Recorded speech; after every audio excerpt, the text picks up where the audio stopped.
আসসালামু আলাইকুম। আমি নীলু বলছি ফেনী থেকে। কাছে এবং দূরে যে যেখান থেকে আমার ভিডিওটি দেখছেন, আশা করছি আল্লাহর অশেষ রহমতে সবাই ভালো আছেন এবং সুস্থ আছেন। আমরা আলহামদুলিল্লাহ ভালো আছি। চলে আসলাম নতুন আরেকটি ভিডিও নিয়ে। সবাই একটা লাইক দিয়ে ভিডিওটা দেখা স্টার্ট করুন। সবাইকে জানাই শুভ নববর্ষ। কেমন দোয়া করি আল্লাহ তাআলার কাছে নতুন বছরটা সবার জীবনে যেন সুখ শান্তি বয়ে আনে।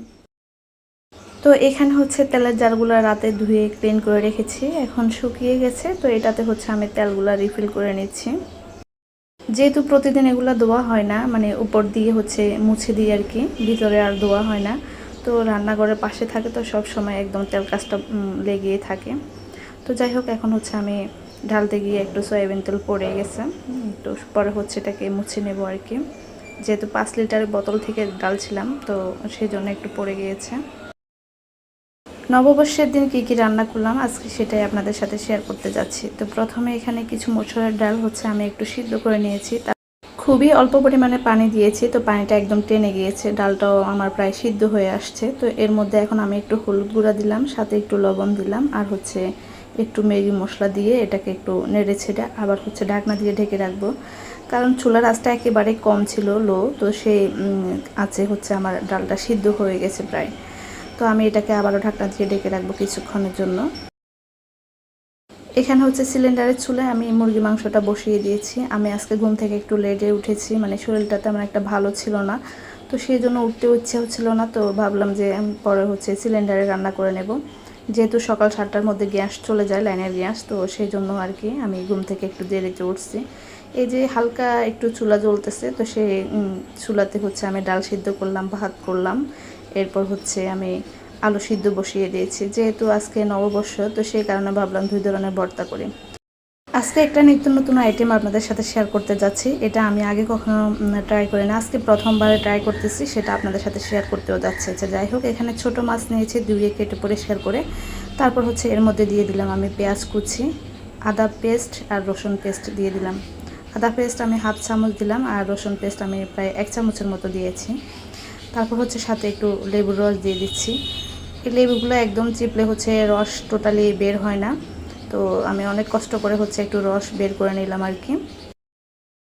প্রথমবার হচ্ছে আমি এই মাছটা ট্রাই করতেছি, জানি না কেমন হবে। তো রান্না করার সময় তো খুবই ভয় পাচ্ছিলাম। তো যাই হোক, এখানে আমি এখন দিয়ে দিচ্ছি জিরা গুঁড়া আর হচ্ছে ধনিয়া গুঁড়া দিলাম। তারপর হচ্ছে এখানে লাল মরিচের গুঁড়া দিয়ে দিচ্ছি, তারপর হলুদ গুঁড়া দিয়ে দেব।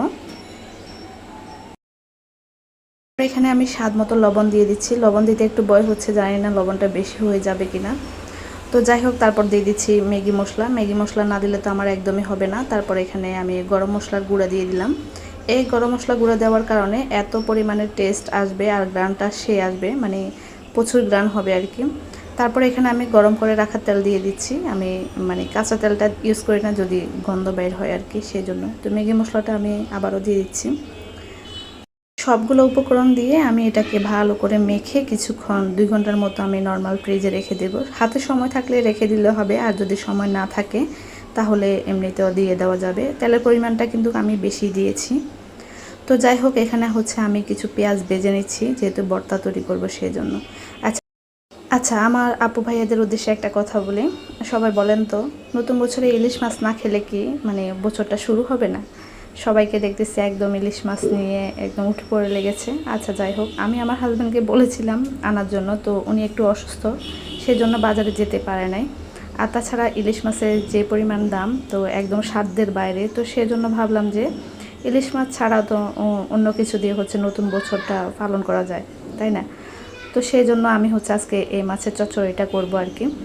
তো এখানে আলু ভর্তা করার জন্য আমি পেঁয়াজগুলা হচ্ছে ভেজে নিলাম। এই যে মরিচ দিয়ে দিলাম, ধনিয়া পাতা দিয়ে দিলাম, সাথে একটু লবণ দিয়ে সরিষার তেল দিয়ে আলু ভর্তাটাকে মেখে নিচ্ছি। আলু ভর্তাটা মাখার পর আমি এখানে হচ্ছে ডালের ভর্তাটাও করে নিচ্ছি। তো এখানে সব কিছু একই সেম অবস্থা দিয়ে দিলাম, দিয়ে হচ্ছে আবার ভালো করে মেখে আমি ডালটাকেও ভর্তা করে নিলাম। এই ডালের ভর্তাটা বাচ্চারা বেশি পছন্দ করে খেতে, তো আসলে কিন্তু মজাই হয়, এটা অনেক টেস্ট হয় খেতে। তারপর হচ্ছে দুপুরবেলা আমি এখানে যে মাছটা মেখে রেখেছিলাম, তো ওটা বের করে নিয়েছি। তো তার মধ্যে একটু ধনিয়া পাতা দিয়ে দিচ্ছি, দিয়ে আবারও ভালো করে মেখে নিচ্ছি।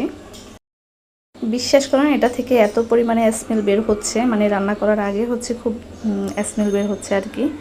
তো যাই হোক, রান্না করলে খাওয়ার পর হচ্ছে আপনাদেরকে রিভিউ দিব আর কি।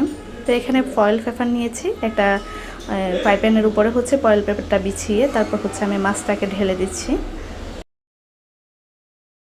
যে পাইপেনটা আমি চুলায় দেবো আর কি, তো দিয়ে হচ্ছে আমি এটা সবগুলো মাছ একটু মেলে দিচ্ছি, মেলে আমি ফয়েল পেপারটা মুড়িয়ে দেব।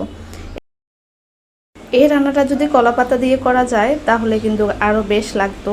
তো যেহেতু হাতের কাছে কলাপাতা নেই, তারপরে চেষ্টা করলে পারতাম, তো ভাবলাম যে ফয়েল পেপার যেহেতু আছে তো কলাপাতার জন্য আমি কেন এত কষ্ট করতে যাব। তো সেই জন্য আমি হচ্ছে ফয়েল পেপারে হচ্ছে কাজটা সেরে নিচ্ছি আর কি। প্রায় 1টা বেজে গেছে, তো আমার গ্যাস হালকা হালকা আসতেছে, তো আমি ওই কম গ্যাসে হচ্ছে আমি মাছটা বসিয়ে দেব, কারণ বেশি গ্যাসের প্রয়োজন নেই, এটা হালকা আছে হচ্ছে মজা হবে আর কি খেতে। তারপর হচ্ছে ফাইনাল লুক, আমার যে মাছটা তৈরি করলাম, মাশাল্লাহ মাশাল্লাহ এত সুন্দর কালার এসেছে, আর খেয়ে তো সবাই কিন্তু অবাক হয়ে গেছে। বিশ্বাস করেন কালারটা এত পরিমাণে জোস হয়েছে, ক্যামেরাতে কতটুকু বোঝা যাচ্ছে জানি না, তবে একটা মাছও ভেঙে নাই, একদম সবগুলো মাছ একেবারে গোটা গোটা ছিল। আর বাচ্চারা যে এত পছন্দ করবে আমি কিন্তু কল্পনা করতে পারি না। বিশেষ করে নাপিসা অনেক মজা করে মাছটা খেয়েছে, আসলে দুর্দান্ত হয়েছে। তো এই যে 2 ধরনের ভর্তা করে নিলাম, সালাদ, সাথে একটু খিচুড়ি, তারপর হচ্ছে মুরগির মাংস, আর এই যে ভাতও নিলাম। তো আমি প্রথমে ট্রাই করতেছি মাছ দিয়ে। আমি কিন্তু আজকে মুরগির মাংস ধরিও নাই, কারণ আমার একদমই মুরগির মাংস খেতে ইচ্ছে হচ্ছিল না, আমি শুধু ভর্তা আর মাছ দিয়ে হচ্ছে খেয়ে নিলাম। শুকরিয়া আল্লাহ দরবারে, এত মজা হবে আসলে কল্পনা করতে পারি নাই। প্রথমবার ট্রাই করে আমি আসলে সাকসেস হয়েছি আর কি। তো যাই হোক, ছোট মাছ আমাদের বাসায় একদম কিনা কম হয়, কারণ আমার কাটতে ইচ্ছে হয় না সেই জন্য। তো যাই হোক, এই যে আমার রান্নার তেলটা দেখুন, তেলের পরিমাণটা একটু বেশি দিয়েছি, কারণ এটা তেলের উপরেই হয়েছে রান্নাটা, তো সেই জন্য একটু তেল বেশি করে দিতে হচ্ছিল আর কি। তো যাই হোক, আমরা হচ্ছে খেয়ে নিলাম আলহামদুলিল্লাহ, সবাই একসাথে বসে তৃপ্তি সহকারে। তো যারা এখনও আমার সাথে আছেন তাদের উদ্দেশ্যে বলতেছি, যারা এখন আমার চ্যানেলটি সাবস্ক্রাইব করেন প্লিজ আমার চ্যানেলটি সাবস্ক্রাইব করে নেবেন, আর আমার ফেসবুক পেজ থেকে যারা দেখতেছেন তারা ফেসবুক পেজটা ফলো দিয়ে দেবেন। অবশ্যই লাইক কমেন্ট শেয়ার করতে একদমই বলবেন না। তো দুপুরে খাওয়া দাওয়া করে পানি ছিল না, তো তার পাকে হচ্ছে আমরা কিছুক্ষণ রেস্ট নিয়েছি ঘুম থেকে উঠে, তারপর নামাজ পড়ে আছরে এখন পানি আসছে, তো আমি হচ্ছে প্লেট বাটিগুলো ক্লিন করে নিচ্ছি। আমার একটা অভ্যাস, মানে সাথে সাথে কাজগুলো করে নিতে আমার খুবই ভালো লাগে, কিন্তু ওই যে পানি না থাকার কারণে হচ্ছে আমি কাজটা একটু দেরি করে করতে হচ্ছে, কিছুই করার নেই। তো যাই হোক, সবগুলো প্লেট বাটি এখন ধুয়ে আমি এগুলো উঠিয়ে নেব আর কি, শুকিয়ে। আজকে ভিডিওটা এ পর্যন্ত। সবাই ভালো থাকবেন, সুস্থ থাকবেন, আমাদের জন্য দোয়া করবেন, আপনাদের জন্য দোয়া রইল। আল্লাহ হাফেজ, আসসালামু আলাইকুম।